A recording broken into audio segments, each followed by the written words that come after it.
So I woke up this morning, checked news as I want to do, and found a story that seems a little bit more important than people are giving it credit for. So I wanted to float it up to your attention because it might make the difference between life and death on the planet as a whole. So I thought it was worth a little bit of a second glance. So at NBC News, there's an article. U.S. government hackers threaten to intervene in election over, quote, Russia, end quote, suspicions. To get this story in context, Hillary Clinton said relatively recently, "As president, I will make it clear that we will treat cyber attacks just like any other attack. We will be ready with serious political, economic, and military responses." This is very, very important to understand that a cyber attack is considered to be an act of war worthy of a military response. Cyber attack. I wonder if back in 2006, when the National Security Agency in the United States monitored the phone conversations of 35 world leaders, they were given the numbers by an official in another U.S. government department, and this is, of course, according to a classified document provided by Edward Snowden. I wonder if that would be considered an act of war, because that seems like cyber hacking pretty considerably. The article goes on to say, U.S. officials are alarmed that the Russian hack of Democratic Party emails has exposed vulnerabilities in the security of the electoral voting system that are big enough to compromise the credibility of the upcoming presidential election. Now, there is no proof, to my knowledge, that the Russians hacked Democratic Party emails. If there was such a proof, I would think it would be forthcoming. No such proof has been provided. And of course, there are rumors that the Podesta emails were supplied to... Anyway, it's all nonsense. So no proof that I know of. The article goes on to say, they say it's unlikely that Russian agents or other groups would hack into individual U.S. voting machines nationwide and hand a victory to one candidate or another, but say hackers could remotely exploit any digital weaknesses in each state's electoral system to wreak havoc. Wait a minute. Call me crazy, but hasn't the Democrat administration and every Democrat-leaning newspaper, which is to say newspapers as a whole, haven't they been saying it's ridiculous for Donald Trump to say that elections could even remotely conceivably be altered or rigged or anything like that? Oh, wait a minute. Let me see if I can break the Da Vinci Code here. I think that what they mean is that when Hillary is winning in the polls, elections can't possibly be rigged, and it would be insane for anyone to suggest such a thing. But now that Hillary is down in the polls, they're really, really concerned about election rigging. It's so boringly predictable. Now, again, according to this article, U.S. military hackers have penetrated Russia's electric grid, telecommunications networks, and the Kremlin's command systems, making them vulnerable to attack by secret American cyber weapons, should the U.S. deem it necessary, according to a senior intelligence official and top secret documents reviewed by NBC News. Well, if cyber attacks are an act of war, what would you call all of this remarkable stuff?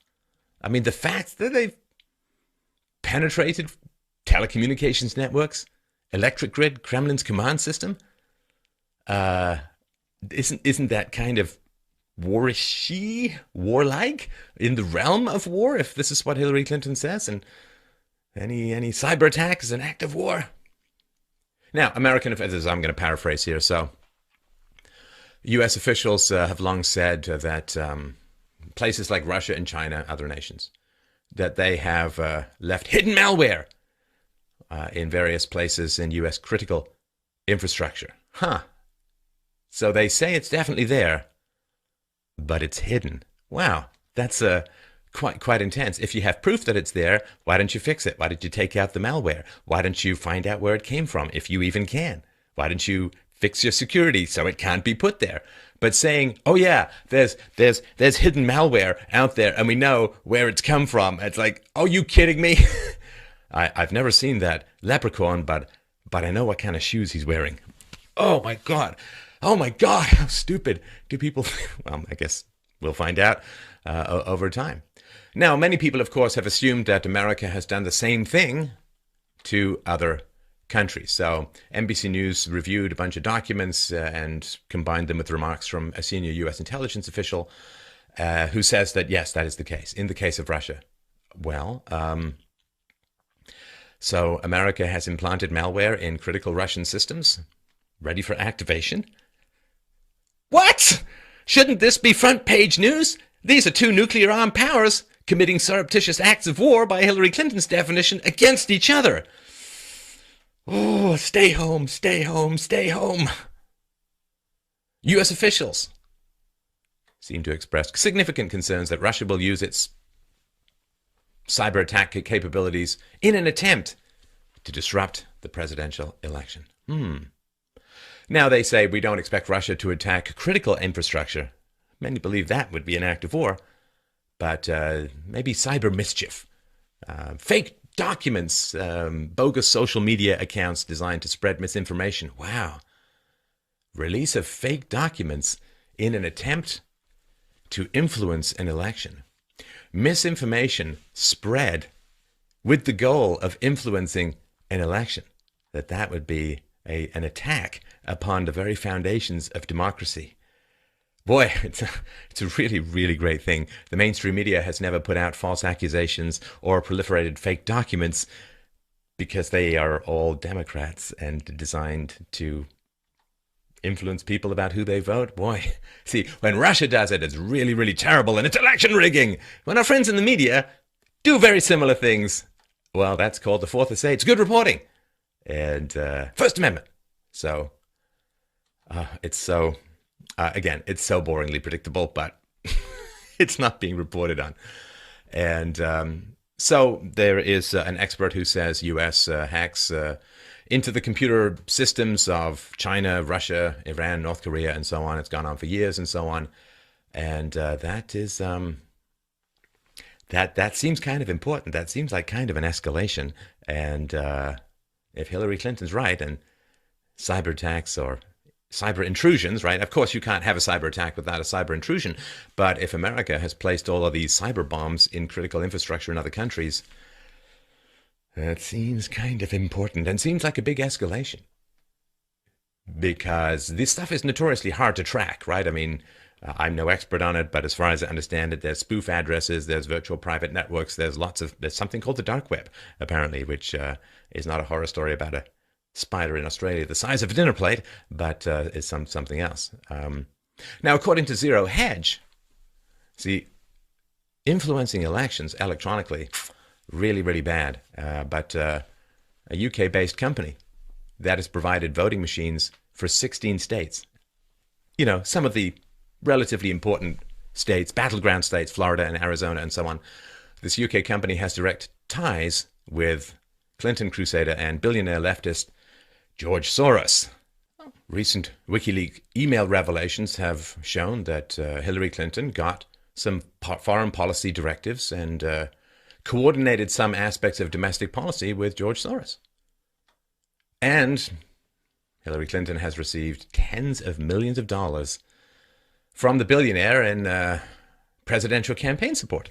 So he's seems a little bit on the partisan side, and there's links to the people from him to supply the election counting machines.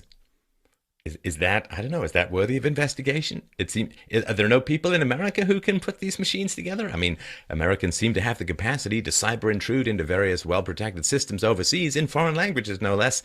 But apparently they can't staple together something to count button pushes on a improperly often calibrated touchscreen. So the question is, why is this story floating around? What's going on? I don't know. But I'm going to put out some speculation, which is all speculation. You can take it with a grain of salt, but this is my sort of thoughts. First of all, Trump is doing very well. And so, on the one hand, the Democrats say, oh, you know, Trump and Putin sitting in a tree, Kissi, they're all friends with each other, and Trump has all these ties, and he's a Russian puppet, and so Putin loves the Donalds. So if Trump is doing well, and is doing well on Tuesday, well, Russia isn't going to disrupt the election because the guy they get in, say the guy who's not arming ISIS slash Al-Qaeda style rebels against the president of Syria and against Russia, well, they might be kind of keen on having the Donald in because he's going to stop all of these useless, incendiary, civilization-destroying wars in the Middle East and elsewhere. So I don't think that Putin's going to have much of a problem if Trump gets in, and he's doing very well. So you see, the election was bulletproof, couldn't possibly be rigged when Hillary was ahead. Now that she's falling back quite a bit, it's going to be rigged by Russia. We're worried about it, and we're going to keep an eye on it. And we're basically going to declare cyber war / real war against Russia should we suspect them of doing anything to disrupt the election, to the point of fake social media accounts spreading false information. Really? That's it? That's what we might be going to war over? Facebook posts? Are you kidding me? Is this crazy? Shouldn't we be talking about this just a little bit more? Notice how Congress is not mentioned anywhere in this, because if cyber attacks are a declaration of war, and America's going to launch cyber attacks against Russia if the American government suspects that there may be some misinformation floating around on the internet. Yeah, it's called the internet as a whole, except for this channel and a few other places we know and love. So shouldn't they be talking to Congress about this? Isn't this kind of a declaration of war? Based on what?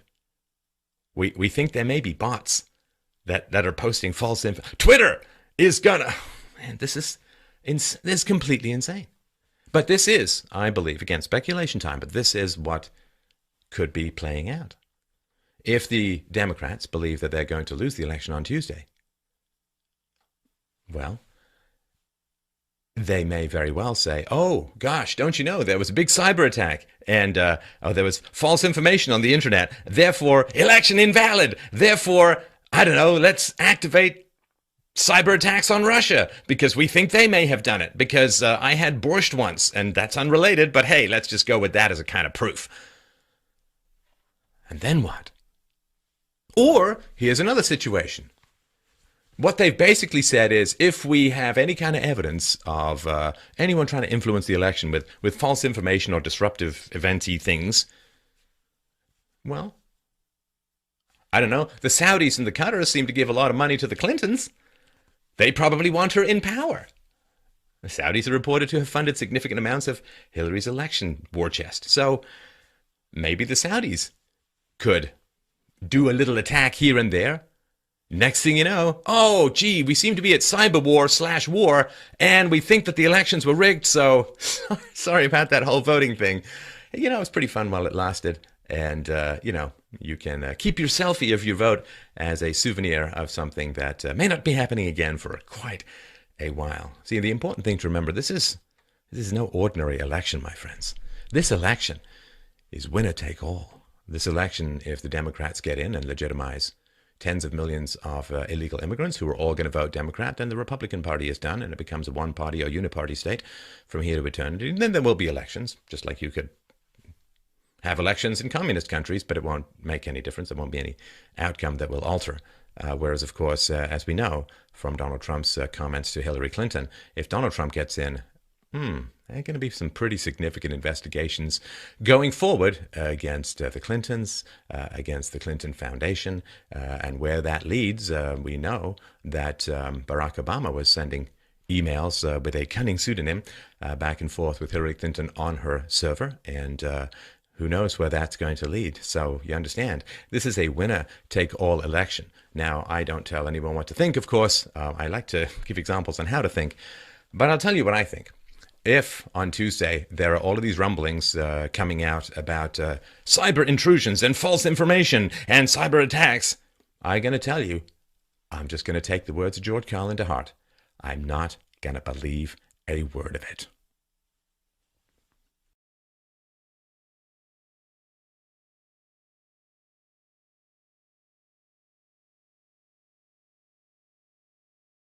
Serious political, economic, and military responses.